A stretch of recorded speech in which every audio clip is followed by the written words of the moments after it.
United Arab Emirates दुनिया की एक पॉपुलर कंट्री में से एक है। इस कंट्री को एक बार विजिट करना लोगों का एक सपना सा रहता है, स्पेशली दुबई सिटी। पूरे रेगिस्तान में बसा ये देश जहाँ पर एक नदी भी नहीं है। एक टाइम था जब यहाँ के लोगों के पास इसकी गांव धोने के लिए पानी नहीं था, और आज इन लोगों के पास पैसा ही पैसा है कि वहाँ की 90% पॉपुलेशन जॉब ही नहीं करती है और अपनी रईसी को दुनिया भर में दिखाते रहती है। यहाँ तक कि वहाँ के पुलिस वाले भी चोरों का पीछा BMW, फरारी और रॉयल्स रॉयस जैसी गाड़ियों से करते हैं उनको पकड़ने के लिए। आखिर यूएई के पास इतना बेशुमार पैसा आया कैसे, जबकि वहाँ की पॉपुलेशन गवर्नमेंट को टैक्स ही नहीं देती है? चलिए जानते हैं हम इस वीडियो में। यूएई एक मिडिल ईस्ट की कंट्री है जो कि पर्शियन गल्फ के किनारे स्थित है।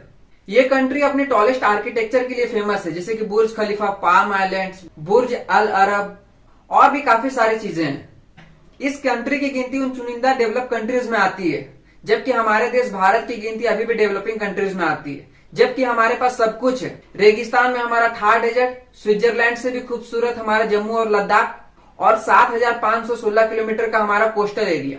फिर भी हम लोग डेवलपिंग कंट्रीज में ही आते हैं, जबकि ये देश हम लोगों से 24 साल बाद आजाद हुआ था, 2 दिसंबर 1971 को। उससे पहले इसको ट्रूसियल सेलोडॉन्स कहा जाता था, क्योंकि ये एरिया पूरे ब्रिटिश के कंट्रोल में था। आपके मन में ये सवाल आता होगा कि इस देश को यूनाइटेड अरब एमिरेट्स क्यों कहते हैं। असल में आज के टाइम का यूएई किंगडम्स में बटा हुआ था, जिसको कि सेलोडॉन्स कहा जाता था। यूएई 7 किंगडम्स की एक अलायंस थी। Dubai, Abu Dhabi, Sharjah, Ajman, Al Quwain, Fujairah, Ras Al Kamiya. रस अल कामिया ये लास्ट है जो कि इस अलायंस को 10 फरवरी 1972 में ज्वाइन किया था।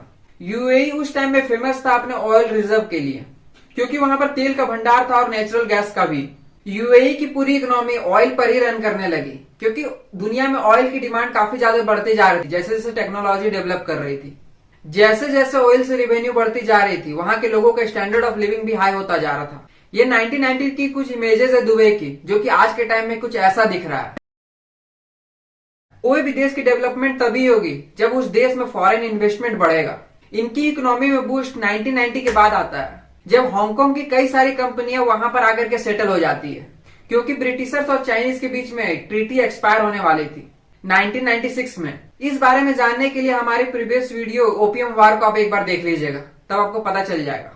1991 तक हमारी इकोनॉमी क्लोज थी फॉरेन इन्वेस्टमेंट के लिए। तो ये सारी कंपनियां अरब कंट्रीज के तरफ माइग्रेट कर जाती है अपने आप को स्टैब्लिश करने के लिए। वहां की गवर्नमेंट को पता था कि हम पूरी तरीके से नेचुरल रिसोर्सेज पे डिपेंडेंट नहीं रह सकते हैं, क्योंकि वो एक पीरियड ऑफ टाइम के बाद खत्म हो जाएगी। जब तेल खत्म तो हम सेखों का खेल खत्म। तो उन्होंने उस जगह पर नए नए इंफ्रास्ट्रक्चर बनाने का डिसीजन लिया, जो कोई सोच भी नहीं सकता था कि रेत में कोई भी बड़ी बिल्डिंग बन सकती है। वहां की गवर्नमेंट ने नए नए क्रिएटिव लोगों को हायर किया, जो वहां पर ऐसे ऐसे इंफ्रास्ट्रक्चर बनाए जिससे लोगों का अट्रैक्शन हो उस कंट्री के प्रति। पर ये इंफ्रास्ट्रक्चर बिना मजदूरों के तो बनेंगे नहीं, तो उन्होंने ईस्ट एशिया से मजदूरों को हायर करना शुरू कर दिया।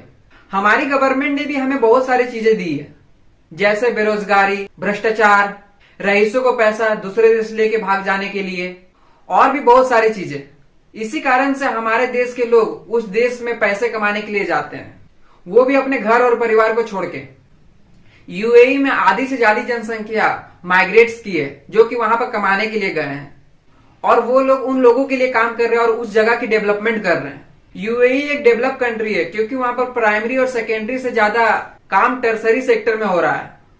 यूएई अपना टूरिज्म सेक्टर को काफी ज्यादा बढ़ा रहा है और प्रमोट भी करता है, और फॉरेन इन्वेस्टमेंट को भी बहुत ज्यादा बढ़ावा दे रहा है।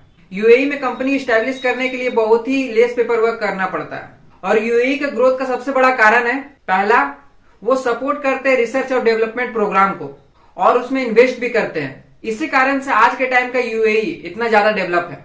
दूसरा हो गया मार्केट ओरिएंटेड रिसर्च।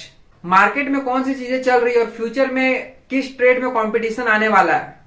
एक तरह से वहां की कंपनीज को कॉम्पिटिटिव एनवायरनमेंट मिलता है, जिससे वो और भी जल्दी ग्रो करती है। तीसरा हो गया नो टैक्सेशन। किसी भी आदमी को वहां पर टैक्स नहीं देना पड़ता, ना ही कोई कंपनीज को। कुछ कंपनीज पर ही टैक्स लगता है 5% का, कुछ स्पेशल कमोडिटीज पर। चौथा हो गया वहां पर 20 से ज्यादा फ्री जोन्स हैं। पहले क्या होता था, कोई भी फॉरेन कंपनीज अगर यूएई में स्टैब्लिश करती थी तो उसके हाथ में सिर्फ 49% ही शेयर रहता था, और बाकी का 51% यूएई के सिटीजन के हाथ में रहता था, और ये कंपलसरी लॉ था। पर हाल ही में इस लॉ को बदला गया है। अब कोई भी फॉरेन कंपनीज उन फ्री जोन्स में अपनी कंपनीज को खोलेगी तो उसकी 100% ओनरशिप रहेगी ओनर के पास। जो यूएई की स्ट्रेटेजिक लोकेशन है, वहां से चारों डायरेक्शन की तरफ ट्रेड करना बहुत ही इजी पड़ता है। यूएई एक तरह का हब बन जाता है बिजनेस के लिए। चलिए आज के लिए बस इतना ही, मिलते हैं फिर नए वीडियो में एक नए टॉपिक के साथ।